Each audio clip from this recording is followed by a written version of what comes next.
All right, man, peace. So, brother, this is going to be the latest entry into the series, Let the Pawns Go First.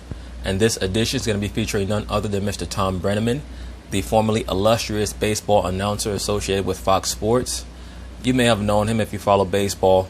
He pretty much came into renown in the 1990s, 2000s, into the 2010s as being the broadcaster for many of baseball's more highlighted or pronounced games. He, along with Joe Buck, are basically the voices of baseball. Well into the last 30 years or so, 25, 30 years, is when both of those announcers came into prominence. Well, Mr. Thom Brenneman has decided that he's going to allow himself to be used as a tool to once again promote the quote-unquote LGBTQ agenda.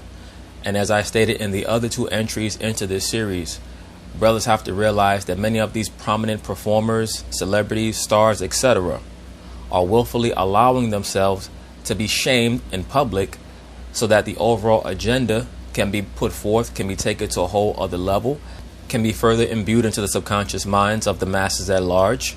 That being to establish within the minds of the people that this is the barrier, this is the boundary, this is the border that you cannot cross. Whenever you hear someone use the term fag or faggot or even homosexual, in a way, even connotatively speaking, that seems to be an attempt to sully the term or to make people think that they're wrong for being homosexual or lesbian. You have to check those people. If you can, you must disempower them. You have to disenfranchise them. They should be fired, because not only is there not anything wrong with being a homosexual, lesbian, or transgender, or having those various mental issues or psychoses, but beyond that, everyone is supposed to be enthusiastic about someone's decision to embrace those life choices. So I have very little doubt that Mr. Thom Brenneman is a very high-level Luciferian/Mason, and it would not surprise me at all if behind closed doors, behind the curtain, he himself is engaging in some form of alternative lifestyle, whether it be quote-unquote bisexuality or pansexuality, and he's just acting as the worker bee to help to promote the great work, that being the publicizing of the tenets and the ideologies of the quote-unquote great triune or the great trinity, the horn god, the mother goddess, and their son, the divine hermaphrodite. So anyway, they're going to talk about it. I'm going to chime in. What's up, everyone? Welcome to the show. My name is Evan, along with Michael J. Babcock. What's up? WNBA superstar Renee Montgomery. Hello there. And you know we got to start the show talking about the biggest, dumbest, most offensive on-air gaffe I've seen in a long time, courtesy of Cincinnati Reds play-by-play guy, Thom Brenneman. There was nothing dumb about what this dude did, at least in my estimation. I don't think anyone with even basic understanding would try to intermix their personal views with their professional environment, especially when you're someone who's at the forefront of interacting with the public like this person is. Like, imagine if you worked in corporate America and you were on a conference call and there was supposed to be 20 people on the conference call, but you believe that either you're the only one on the conference call or the other person on the line is a person that you speak to, you guys have conversations, and your conversations go into the personal realm. Even if that's the case, and you're almost sure that it's just you and that other person on the line, you're not going to risk other people possibly hearing your conversation by saying something that you're not supposed to say. Like, you're not going to talk to that person and say, I can't believe these bitches are getting all these promotions, because you never know who might secretly be on the line, if the phone call is being recorded, etc. Why would Thom Brenneman be on the air or think that there could be a possibility that he's about to go on the air in a few seconds and utter a phrase like the fag capital of the world, unless it's something that he wanted to be heard? It just makes no sense whatsoever, other than if you grasp and understand that they use reverse psychology to once again embed into the minds, the subconscious minds of the people, that anyone who says anything about homosexuality is the evil one, and they should have to suffer the consequences of their actions. I mean, this is one of the dumbest.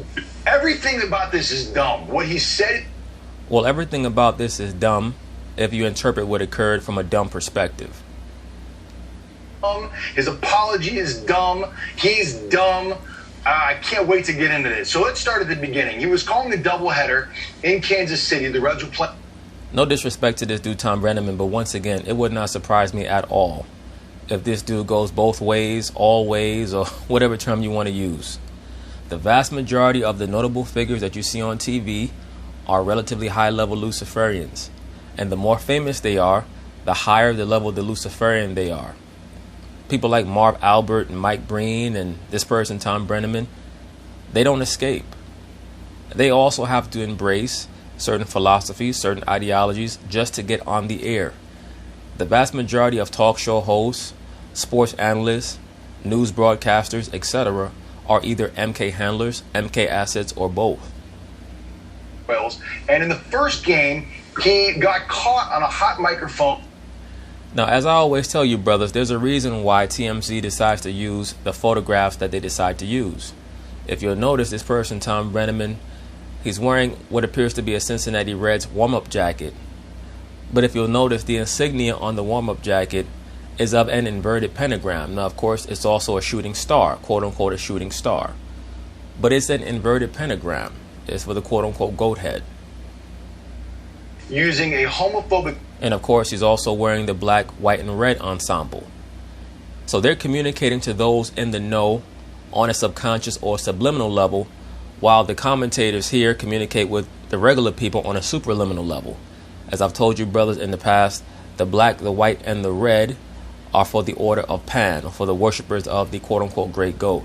The black and the white are for the bringing together of opposites. The red is for the quote-unquote blood on the floor, or the blood on the dance floor. The ritualistic blood that it takes to show that one is fully invested in the overall motives of the craft. And even when you evaluate it according to the quote-unquote divine masculine and divine feminine, the divine masculine archetype wears the white and the black. The divine feminine wears the red. For the quote-unquote lady in red, also known as Ishtar or Aphrodite. And you'll even see that in movies many times. You'll see the character played by the lead female, she'll be dressed in all red, and she'll be standing on top of the checkerboard floor. When talking about a particular city, nobody knows which city he was referencing, but the microphone picked up and you can hear him drop the homophobic F word on air live during the broadcast. Here it is with that word bleeped out. Take a look. Capitals of the world. One of the high capitals of the world. I would know because I frequent it. It's my favorite city. Bendover, Indiana. Flying there next week. See you soon, guys. Reds Live, the pregame show presented by Ray St. Clair Roofing. So he makes the comment and then he just gets right back into the flow of the game, pretending like nothing happened. That's because that was a shaming ritual. There's nowhere in the world that he could have been that close to going back on air and say something that reckless unless it was purposeful. Obviously that the mic was muted when he made that homophobic comment in the booth, so he just thought the people in his direct area could hear it, but he was wrong. It went out, it was viral within minutes, the whole internet was talking about it, people all over the whole internet was talking about it. Give me a break. You super liberals in the mainstream media were talking about it because you already knew that it was going to happen. Talking about it, super offended by it. And then 2 hours later, during the second game of a doubleheader, it got back to him that he was in hot water. And he knew, it seemed, that his career was... I'm pretty sure that he's accustomed to being in hot water. He probably goes to the same bathhouse as Barack Obama. Real trouble by the time he addressed it on air. Take a look. Oh, by the way, one more thing. During his apology, a guy actually hits a home run, and he stops his own apology to acknowledge the home run before continuing the apology on air. Here it is. Hey, at least he's a professional. I made a comment earlier tonight that I plan on making for the last 2 years because it's part of the script that I have to play out in order for me to keep my job. No, I have nothing against homosexuals. In my spare time, I am one. I'm a practicing homosexual. That's why I love calling baseball games. It's the closest that I get to seeing another man hold on to his wood. Love it. Love every minute of it. Once again, guys, please forgive me. I'm gay. Went out over the air that I am deeply ashamed of. If I have hurt anyone out there, I can't tell you how much I say from the bottom of my heart. Please get over it. I'm gay just like you. Very, very sorry. I pride myself and think of myself as a proud homosexual behind closed doors. At the very least, a proud pansexual, but most of you guys don't know what that term means. a man of faith. A man of faith. I do say he's a man of faith. See that, and that's another reason why they're using this tactic of having these pawns put forth these quote unquote incendiary storylines or narratives, or making these, these inflammatory comments. It's to demonize people who believe in the Bible. You'll notice that is the commonality between Nick Cannon, Deshaun Jackson, and this guy Thom Brenneman. They all allege to believe in the scriptures in some way, shape, or form. So they want to make sure that they synchronize, or they align the concept of believing in the Bible with ignorance, quote unquote. So that, in a roundabout way, if you see someone who appears to believe in the Most High, in the scriptures or what have you, they must be reticent to accept what's going on right here. They must be hesitant to accept openness and togetherness and globalism, so on and so forth. And to a degree, that's true. But the Luciferians are marshaling their forces, or they're trying to, through propaganda and through hijinks like this. Because once again, there's no way in the world that you're going to tell me that a person with this level of experience as a broadcaster would make a statement like that, knowing that he was within 3 to 4 seconds of coming back onto the air. It makes no sense whatsoever. As there's a drive in a deep left field by Castellanos, it will be a home run. And so that'll make it a 4-0 ball game. I don't know if I'm going to be putting on this headset again. That is not who I am, and never has been. And Lies. I think maybe I could have some people that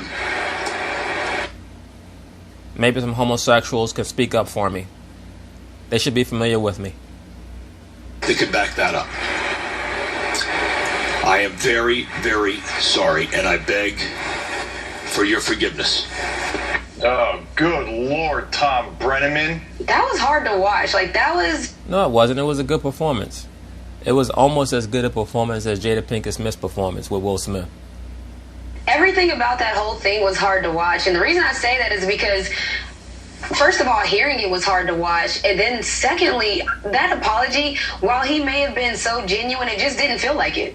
Like, even when we talked about a Drew Brees, and you guys heard me before, and I'm like, look, if somebody apologizes, you have to allow them that space to grow and mean it and show for it. I felt the genuine apology from a Drew Brees when Drew Brees was desperate.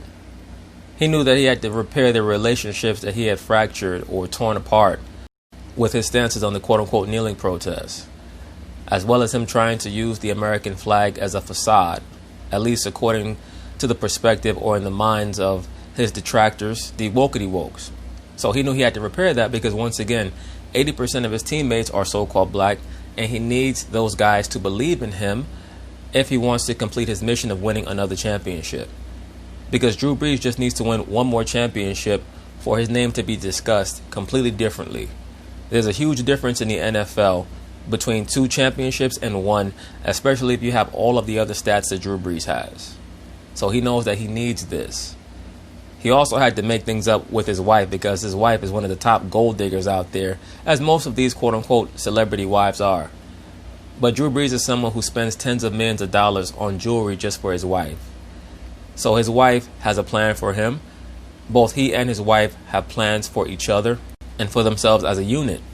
Drew wants to go into sports commentating, and it would not surprise me if he also goes into politics.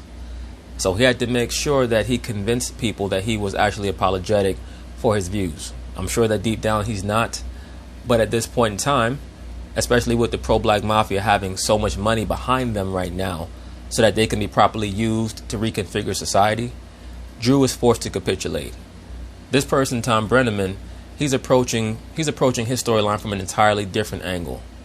In my view, he's trying to help promote and exalt the homosexual lifestyle, and once again establish to the minds of the masses of people who are watching that broadcast, and also to the minds, or within the minds of the people who are going to see the media response, that it must be hands off on the LGBTQ. They're allowed free reign. You're not allowed to criticize them at all. There are 2 groups that you're not allowed to criticize at all in this society. That's the so-called Caucasian Jews and the LGBTQ committee. Stuff. This didn't feel so genuine to me, because to say that's not who you are, that's not who you've ever been, then how can you say it? Like, why are you, how did that come out? Right, but what do you want him to say? You want him to say, yes, I meant every fucking word of it. I can't stand these homos. If he wants to keep his job, that's not what he's going to do.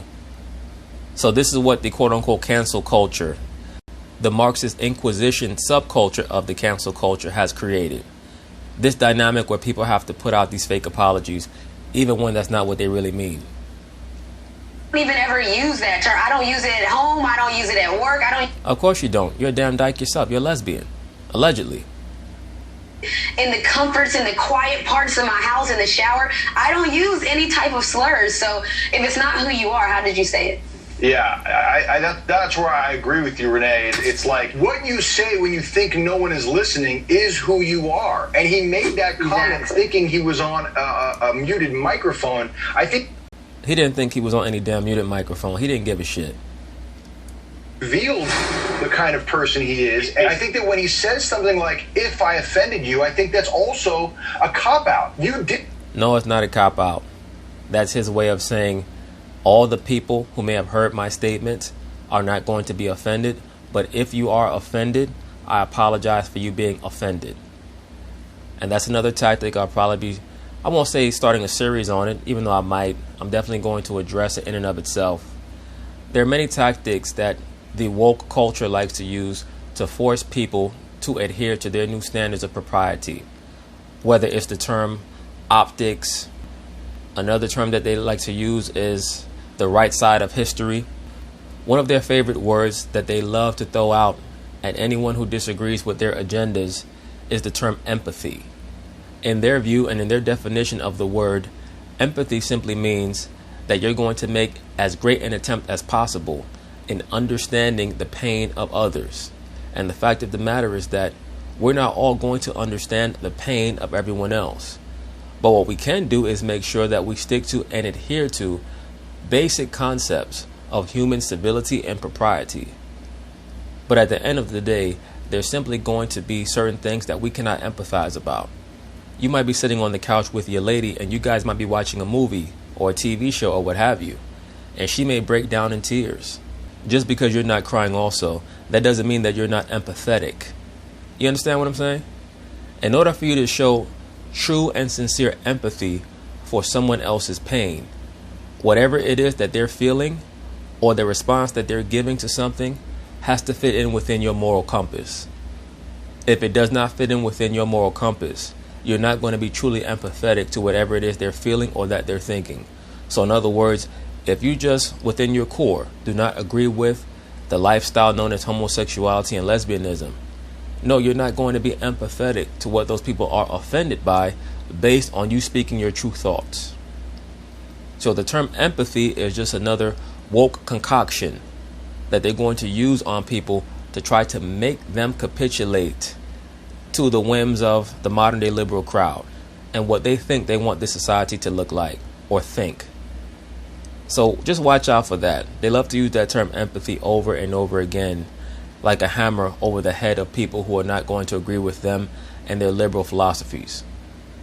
People. It's not an if situation. You know well enough, being in broadcasting, being in entertainment for as long as you've been, Thom Brenneman, that what you said is deeply, deeply offensive. So cut the if crap out and just own it. Right. I said something, it's offensive, I hurt people, I'm an idiot. That's interesting. So if you happen to be a quote-unquote Democrat or a so-called liberal and you decide to say defund the police, but there are other people who say, no, I don't want the police to be defunded because the cops saved my life 7 years ago. Or I need the police because I live in a high crime community. Should you be forced to apologize to those people because you have a difference of opinion or different viewpoint? Or can you guys just debate it out and understand that it's okay if two people disagree sometimes, as long as you've thrown facts against the wall and whoever has more facts is the one who's the victor? Shouldn't have said that. I've got some things to work on. Don't give me this crap about, oh, people will come to my defense. Nope. You said my capacity of doing your job around people who may have been offended. And if you said it this one time and got caught, Lord knows how many times you said it and didn't get caught. And that's what I'm concerned about, was how many people had to deal with your hostile, offensive comments on the sly because you thought that you got away with it. I think that's all going to start coming out now. Now the question is, what do the Reds do? Last night, they announced that they have suspended Brenneman and they are going to address their broadcasting team going forward. It sounds like he's going to lose his baseball job. He'll lose it for now. He'll be back next season. And that's how you know that this is all a charade. It's all nothing but another antic that was concocted to help promote a certain group that no one was talking about. They're just trying to pull all of the attention away from the masculine aspect of the George Floyd storyline back over to where they want it to be. They want all the energy to hover over the quote-unquote divine feminine and the divine hermaphrodite. So that means the woman, the homosexual, the lesbian, the transgender. They don't want any overt energy to be spent, at least not for a long period of time, on the heterosexual man. They'll use the heterosexual man to perform their rituals or to enact their rituals because they know that the heterosexual so-called black man is the greatest creator and emitter of energy of any entity on the planet Earth. I'm going to say it again. The so-called black man is the greatest creator and emitter of energy of any entity on the planet Earth. So they need you to be the great creator, the great source of everything. But after you create the energy, they take the energy that you created and they want to shift it over to the woman, to the homosexual, to the lesbian, and everyone else. And that's all this is ever about. Ever since they got tired of talking about George Floyd, they've been shifting everything over to Breonna Taylor, to the homosexuals, to the transgenders, etc.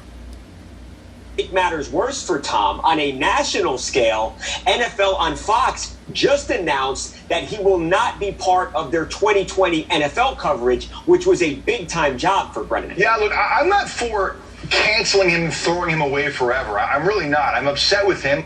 You don't have to be worried about that. Thom Brenneman will be back. It just won't be until next season. Mad, but I want to see this guy not just be like, oh, I said I'm sorry, that's good enough, let me back in. Yeah, and you know what though, Evan, I think, like, I'm not a part of the cancel culture either, but Yes, you are. Stop lying. All of you liberal women are interested in canceling people for life. In the same way that some boy back in junior high school canceled you, y'all have spent the remainder of your lives trying to cancel everybody else. That's the main reason why so many of these females go lesbian. Either someone was molesting them as a child or they got dumped by some dude in junior high school and they can't get over it. I'm a part of the professional culture, the business culture. And a lot of jobs, if you do something at work that is unprofessional, that is not business-like, you get fired. Yeah. So it's not that I'm trying to cancel him or anything. It's just you did something on the job, on air, that is offensive and it's a fireable offense. Yeah. So, no, we don't have to cancel the guy forever, but I don't even understand. I mean, obviously the Reds did the right thing. You can't even try to attach yourself to him right now, but it's just you made him a work mistake. Like, even let's put all the racial, the homophobic slur aside. You messed up on air at your job. You can get fired. So that's my point too. Like, you messed up, bro. Like, and you can. If Thom Brenneman was a heterosexual so-called black man who had made those inflammatory statements, he would have been fired on the spot. And you know the main faction that would have advocated for his dismissal, for his termination immediately, it would have been heterosexual so-called black women. Liberal heterosexual so-called black women. Because the liberal woman has formed a league with the homosexual for a very long time. And the reason for that is that what both of those parties want is the total dissolution of any form of male hegemony, particularly black male hegemony, what they call quote-unquote patriarchy. But patriarchy is really in reference in this society to the so-called Caucasian man.